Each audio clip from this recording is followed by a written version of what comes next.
Shalom Aleihim, Besem Yesua Hamasiah, salam sejahtera di dalam nama Tuhan Yesus Kristus. Saya Pendeta Henry Tandianta MPS. Begini judulnya, Paulus mengajarkan ajaran Kristus. Paulus itu mengajarkan ajaran Kristus. Pengantar, perdebatan bahwa Kristen itu ajaran Paulus, bukan ajaran Yesus. Sampai saat ini belum ada yang bisa menjelaskan secara alkitabiah. Saking bencinya dengan Paulus, lalu mereka membuat narasi Kristen itu ajarannya Paulus, bukan ajaran Yesus katanya. Paulus ini dibenci oleh di luar Kristen setidaknya karena alasan berikut. 1. Paulus itu memberitakan Injil di tanah Arab selama 3 tahun. Galatia 1 ayat 17. 2. Paulus itu menulis tentang syahadat Kristen Arab di dalam 1 Korintus 8 ayat 4, ayat 5, ayat 6 ya. La ilaha illallahu ahad wa rabbani Yesus al-Masih itu ya. Nomor 3, Paulus itu membatalkan Taurat Efesus 2 ayat 15, padahal Yesus menggenapi Taurat, tidak membatalkan. Matius 5 ayat 17 dan 18. Nomor 4, Paulus itu yang pertama kali merintis jemaat di Antioquia sehingga disebut Kristen, Kisah 11 ayat 26. Jadi bagi mereka Kristen itu made in-nya Paulus gitu ya. Ya, bikinannya Paulus kata mereka. Kemudian Paulus juga menghilangkan sunat Roma 2 ayat 29. Itu semua kata mereka ya. Mereka sangat membenci Paulus. Nah, sekarang kita bahas Paulus itu mengajarkan ajaran Kristus. 1. Paulus itu dipilih menjadi alat, alat pilihanku kata Yesus. Ya. Yesus sendiri berkata di dalam Kisah 9 ayat 15 bahwa Paulus itu menjadi alat pilihan bagiku untuk memberitakan namaku kepada bangsa lain, raja-raja dan orang Israel ya, orang-orang Israel di perantauan terutama ya. Nomor 2, Paulus itu rasul dan nabi. Roma 1 ayat 1 Paulus adalah rasul. Kisah 13 ayat 1 Paulus adalah nabi dan pengajar juga. Nabi, rasul mutlak harus dipilih Yesus sesuai Efesus 4 ayat 11. Itu sebabnya Paulus jadi alat pilihan bagiku. Karena Paulus memang dipilih oleh Yesus menjadi nabi dan rasul. Nomor 3, Paulus mengajarkan ajaran Kristus.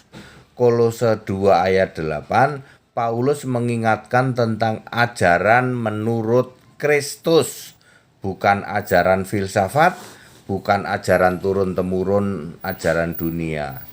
Titus 2 ayat 10, Paulus juga menulis tentang ajaran Allah, juru selamat kita. Ibrani 6 ayat 1 juga menulis ajaran tentang Kristus. Kitab Ibrani sering dimasukkan juga sebagai kitab tulisan Paulus juga, karena Ibrani ini memang debatable itu tulisan siapa gitu ya. Lalu sering itu Paulus juga gitu. Rasul lain juga mendukung, misalnya 2 Yohanes 1 ayat 9 ditulis tentang ajaran Kristus. Nomor 4, Paulus sendiri juga mengatakan tentang ajaran kita dari Paulus. Ini yang menyebabkan seolah-olah Paulus itu punya ajaran sendiri. Ada kata-kata ajaran kita. Paulus juga sering menyebut ajaran kita. 2 Timotius 4 ayat 16 dan 1 Timotius 6 ayat 1. Tentu yang dimaksud dengan ajaran yang diajarkan oleh Paulus, ajaran kita ya, itu ajaran yang diajarkan oleh Paulus dan timnya, karena Paulus ini punya anak buah juga ya. Ajaran kita yang dimaksud adalah ajaran Kristus. Nomor 5, ajaranku. Paulus kadang-kadang juga ngomong ajaranku dari Paulus. Paulus juga berkata tentang ajaranku, 2 Timotius 3 ayat 10. Tentu yang dimaksud ajaranku adalah ajaran yang disampaikan Paulus, ajaran tentang Kristus ya.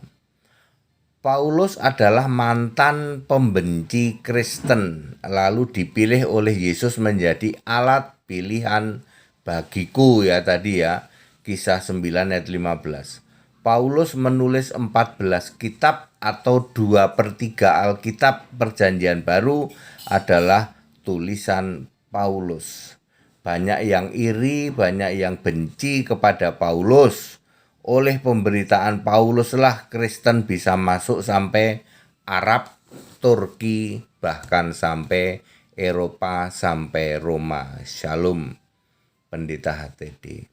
Bapak Ibu Saudara, itu sebabnya di luar Kristen sangat membenci Paulus dengan mengatakan Kristen itu ajaran Paulus ya. Salah satu penyebabnya Paulus tuh sering ngomong ajaranku katanya, ajaranku.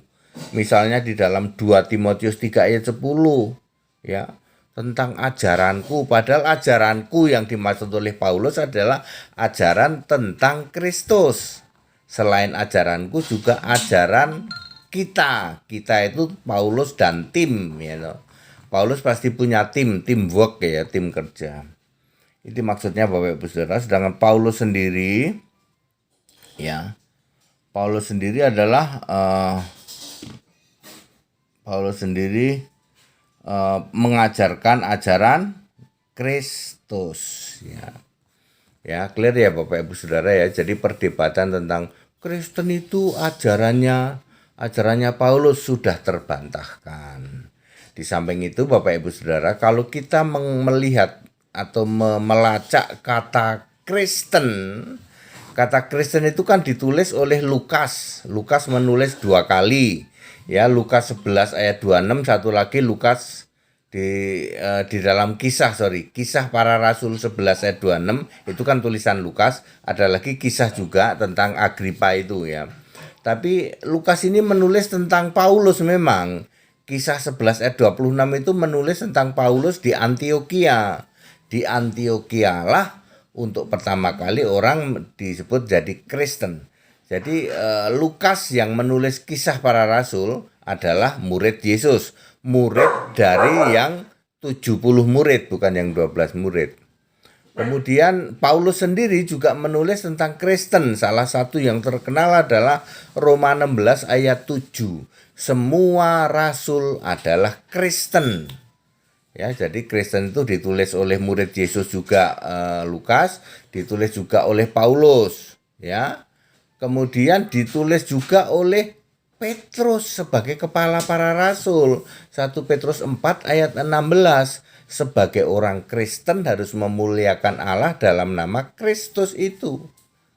Jadi kata Kristen di dalam Alkitab, Lukas menulis 2 kali, Paulus menulis 3 kali, kemudian Petrus menulis 1 kali. Jadi siapa bilang Kristen itu bikinannya Paulus? Ya toh, Petrus saja nulis 1 Petrus 4 ayat 16 kok. Lukas menulis, ya toh. Paulus juga menulis. Jadi yang menulis tentang Kristen itu Petrus iya, Paulus iya, Lukas iya. Ya, jadi kata Kristen itu bukan muncul dari Paulus itu, bukan ya. Dari Petrus kepala rasul itu paling terkenal itu ya.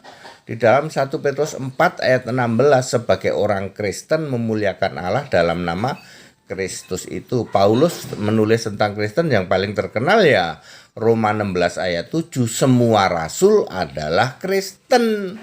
gara-gara tulisan Paulus inilah ketahuan bahwa Katolik itu mengkudeta. Ya, Petrus yang Kristen dikudeta, dibikin jadi Katolik lalu mendirikan gereja di Roma. Padahal jelas-jelas Petrus itu punya istri dijadikan santo. Ya. Ya, clear Bapak Ibu Saudara. Jadi tidak benar yang mengatakan bahwa Kristen itu bikinan Paulus, ya itu kan Anda nggak baca Alkitab, ya. Padat, singkat, dan clear. Segala hormat kemuliaan untuk Yesus Kristus, satu-satunya Allah yang benar. Haleluya, amin.